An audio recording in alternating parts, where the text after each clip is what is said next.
जैसे ही ये साबित हुआ कि ये एक रियासती अदारे के साथ मुंसलिक एक अफसर है, आप ये देखें कि डिसिप्लिन के ऊपर किसी किस्म का कॉम्प्रोमाइज़ नहीं किया गया, कि ये मैसेज दे दिया गया कि फिर खां कोई सिपाही हो, सूबेदार हो या किसी आला रैंक के ऊपर कोई ऑफिसर हो, अगर वो डिसिप्लिन की खिलाफ वर्जी करेगा तो उसके खिलाफ एक्शन होगा। बंदा जो है हमारे इदारों की कस्टडी में है, इसमें कोर्ट मार्शल भी हो सकता है। शायद ये पाकिस्तान को तोड़ने की बात की जा रही है, और भाई पाकिस्तान को किसी की तोड़ने की जुर्रत है?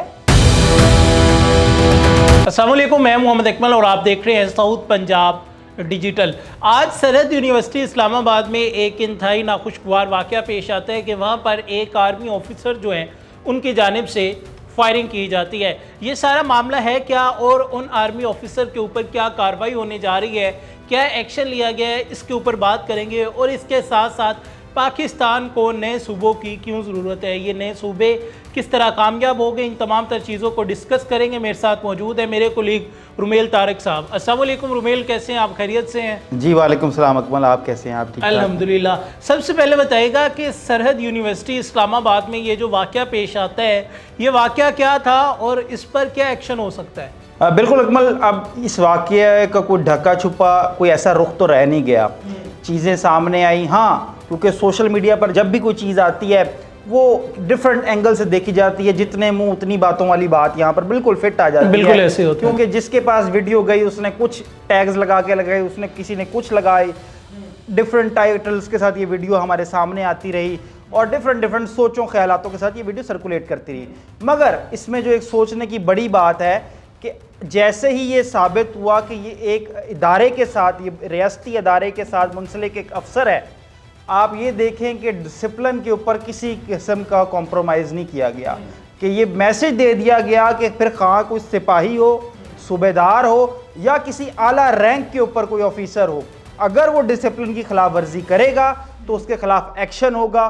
गो के अभी चीज़ें क्लियर होना बाकी हैं कि असल में मुहर्रकात क्या थे, ये वाक़या क्यों पेश आया, क्योंकि इसमें दोहरा एक एंगल ये भी है कि हो सकता है वो उस खातून की सेफ्टी के लिए, क्योंकि पिछले दिनों एक एयरफोर्स के एक ऑफिसर भी इसी तरह शहीद हुए थे एक खातून को बचाते हुए, एक ओबाश नौजवान से। वो दिन मेरे ख्याल में आप तो नहीं भूले होंगे ना? तो हाँ, तो वो भी चीज़ें हमारे सामने, तो हमें इसको तमाम सिनेरियोज़ में तोलना होगा, देखना होगा। बाकी इदारे हरकत में हैं, वो हर चीज़ को बेहतरी से देख रहे हैं। ये बताइएगा कि ये बात, ये मामला कहाँ तक जा सकता है? अगर सज़ा होती है, साबित हो जाता है, एक्शन होते हैं, तो कोर्ट मार्शल होगा, वार्निंग दी जाएगी।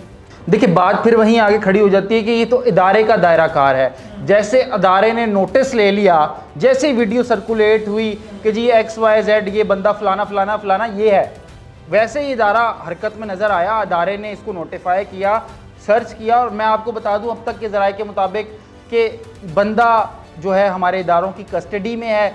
बाकी चीज़ें आगे मज़ीद क्लैरिफाई कर दी जाएंगी, वो टाइम के साथ साथ क्लैरिफाई हो जाएंगी। और ऑब्वियसली फिर दोहरा रहा हूँ बात को कि अभी ये साबित होना बाकी है कि क्या वो शख्स जो वीडियो में नज़र आ रहा है फायर करता हुआ, कि वो खातून को सेफ्टी पर्पज़ के लिए डिफेंसिव होके तो नहीं फायर करते हुए थे। तो ऑब्वियसली कोई भी खुददार हो वो ऑब्वियसली रिएक्ट करेगा। अगर मेरी माँ बहन बेटी के साथ कुछ ऐसा हो, हजूम इर्द गिर्द घेरा तान ले, तो ऑब्वियसली फिर कोशिश तो की जाएगी ना कि आप कुछ ना कुछ डिफेंसिव मोड में जाएं, अपने उस खातून खाना को बचाने की कोशिश तो हर तरह से करेंगे।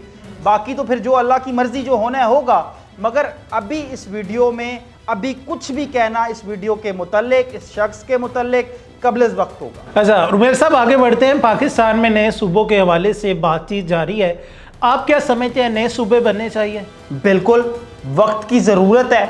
आप दूर ना जाएं, अपने पड़ोसी मुल्क भारत को देख लें, इंडिया को देख लें, इंडोनेशिया को देख लें, नाइजीरिया को देख लें। ज़रूरत पड़ने पे हमारे पड़ोसी नहीं यार, जिसके हम राइवल हैं, हरीफ है, रवायती हरीफ है, हम इंडोनेशिया और नाइजीरिया को हटा देते हैं। आप इंडिया से ही देखें कि उनको ज़रूरत पड़ी तो उन्होंने अपने सूबे की एक अलग रियासत बनाई, क्योंकि वक्त की ज़रूरत थी। और गो कि इससे अगर कुछ लोगों के जहन में ये सोच आती है कि शायद मुल्क तकसीम कर दिया जाएगा, अरे नहीं भाई, ये पावर्स की तकसीम है, ये इंतज़ामी यूनिट्स की तकसीम है। जब ज़्यादा इंतज़ामी यूनिट्स होंगे तो आपकी दहलीज़ के ऊपर आपको सहूलियात मिलेंगी। जहां इंतज़ामी यूनिट्स और सूबों की बात है, वो ओवरऑल एक सोसाइटी की बेहतरी के लिए एक अमल है और ये बड़ा खुश आइम अमल है, इसको होने देना चाहिए। इससे जो फैसला, हम अपने मुल्तान की बात कर लेते हैं, कोई भी काम है हमें लाहौर जाके करवाना पड़ता है। उसकी वजह यह है कि जितने भी बड़े बड़े सेक्टरीज हैं किसी भी डिपार्टमेंट के हों, खां वो लाइफ स्टॉक का है, खां वो मेडिकल की फील्ड का है, किसी भी डिपार्टमेंट का है, वो सेक्रेटरी वहाँ पे है। किसी को ट्रांसफ़र करवाना है तो वहाँ जाना पड़ेगा, छुट्टी लॉन्ग लीव लेनी है तो वहाँ जाना पड़ेगा, दीगर मैटर्स भी जो बड़े बड़े इदारे हैं, इलाज मालजे की सहूलियात तक के इदारे दीगर सूबों में हैं। जब ये सूबा बनेगा, ये इंतज़ामी यूनिट बनेगा, यहाँ पर पावर्स मिलेंगी, यहाँ पर इलाज मुआवजे की सहूलियात और बेहतर होंगी। इन इंतज़ामी यूनिट्स को मैनेज करने के लिए बजट की भी ज़रूरत होगी। बजट कैसे मैनेज होगा?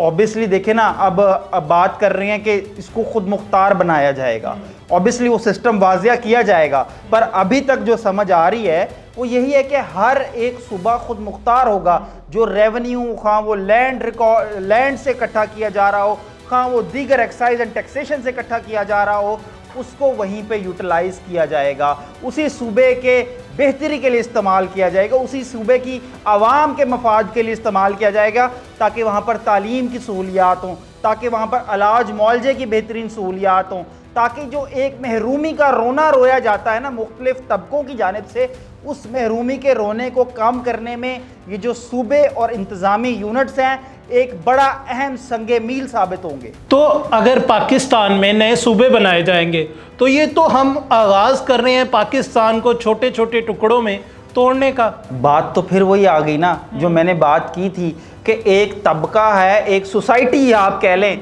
एक मखसूस टोला है, एक मुट्ठी भर टोला है जो इस बात को समझता है कि जी ये जो सूबे या इंतज़ामी यूनिट्स बनाने की बात की जा रही है, शायद ये पाकिस्तान को तोड़ने की बात की जा रही है। और भाई, पाकिस्तान को किसी की तोड़ने की जुर्रत है?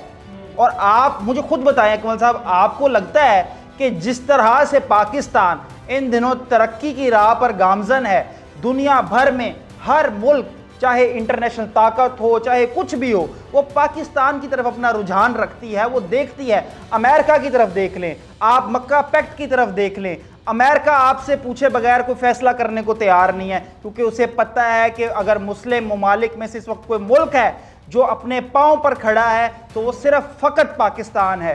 तो इसी तरह ये पाकिस्तान बिल्कुल भी इससे तकसीम नहीं होगा। बात फिर वही है कि जब यूनिट्स बनेंगे तो आपके अंदर जो महरूमी की एक एहसास कमतरी का एक जहन में सोच बैठी हुई है, आपके जहन के किसी ना किसी कोने में, कि जी शायद हम महरूमियों में ज़िंदगी बसर कर रहे हैं, वो आवाम पर्टिकुलरली उस इलाके की उन महरूमियों से बाहर आएगी, उसके पास वसाइल बेहतर होंगे, वो उनको बेहतरी से हर चीज़ मुहैया की जा सकेगी। तो इसमें अगर हम बात करते हैं इंतज़ामी यूनिट्स के हवाले से, इंतज़ामी यूनिट्स कितने बनाए जाएंगे? 12 सूबे बनेंगे, 32 सूबे बनेंगे, ये किस बुनियादों पर बनाए जाएंगे? देखिए, अभी कुछ भी अजम्पशन ले लेना कि जी 12 होंगे, 24 होंगे, 32 होंगे, 50 होंगे, ये आने वाला वक्त बताएगा। क्योंकि जब तक ये प्रॉपरली एक फाइल प्रोसेस नहीं बन जाता या प्रॉपरली एक डिमांड ड्राफ्ट बन के हमारे सामने नहीं आ जाता, कुछ भी कहना कबल वक्त है। मगर हाँ, क्योंकि हम भी सहाफ़ी हैं, हम भी जब स्ट्रीट्स के ऊपर लोगों से बात करते हैं, रोड शोज़ करते हैं, तो अपनी जनूबी पंजाब की आवाम की अगर मैं आपको राय शेयर करूं, जो प्रोग्राम्स के अंदर हमारे तक पहुंची, हमने लोगों से सुनी ली, वो ये है कि जी ऑब्वियसली पंजाब या जनूबी पंजाब को, बिलखसूस जनूबी पंजाब को 2 से 3 हिस्सों में डिवाइड किया जाए, ताकि बीजी खान के रहने वाले लोग भी उतने ही मुस्तफ़ीद हो सकें जिस तरह के दूसरे हो रहे हैं। जिस तरह के जनूबी पंजाब एक छोटा खित्ता नहीं है, एक बड़ा खित्ता है। हम सिर्फ जनूबी पंजाब के पर्सपेक्टिव पे बात कर लेते हैं, तो वो जनूबी पंजाब ही एक बड़ा खित्ता है। इसकी आवाम भी ये चाहती है कि एटलीस्ट 3 हिस्सों पर मुश्तमिल जनूबी पंजाब हो। 3 नहीं होंगे तो एटलीस्ट 2 तो बनाएं कम अज़ कम, ताकि एक तो जो है बोझ घटेगा ऑफिसेस की तरफ से, जो दीगर ऑफिसेस हैं जो एडमिनिस्ट्रेशन का काम करते हैं, जो एडमिनिस्ट्रेशन प्रोवाइड करते हैं, जो आवाम को, जनरल पब्लिक को सर्विसेज देते हैं, उनके मफाद के लिए, उनके हकूक़ के लिए काम करते हैं, उनके ऊपर से भी बोझ हटेगा। और फिर जब हम बात करते हैं अपने जनूबी पंजाब की, तो हमारा जनूबी पंजाब के बारे में पहली बात या पहली चीज़ जो जहन में आती है या वहम गुमान में आती है वो भूख, अफलास और बेरोज़गारी आती है। इससे रोज़गार के मौके बनेंगे, इससे बेहतरियाँ आएंगी, इससे तालीम बेहतर होगी, इससे आपके हॉस्पिटल्स के निज़ाम बेहतर होंगे, क्योंकि आप खुद मुख्तार होंगे, आप किसी पे डिपेंडेंट नहीं होंगे, आप इंडिपेंडेंट होंगे। रुमेल, बहुत शुक्रिया आपका हमें तफसीलात से आगाह करने का। जी थैंक यू सो मच। नाज़रीन, आपने तमाम तर तफसीलात जानी कि जो मामलात हैं वो किस तरफ जा रहे हैं। दोनों वाक़यात के हवाले से पाकिस्तान में नए सूबे बनाने की बात की जाए या फिर सरहद यूनिवर्सिटी इस्लामाबाद में जो आज वाक़या पेश आया है उसके हवाले से आपकी क्या राय है, कमेंट सेक्शन में लाजमी बताइएगा। दोबारा मुलाकात होगी, अपना ख्याल रखिएगा। अल्लाह निगहबान।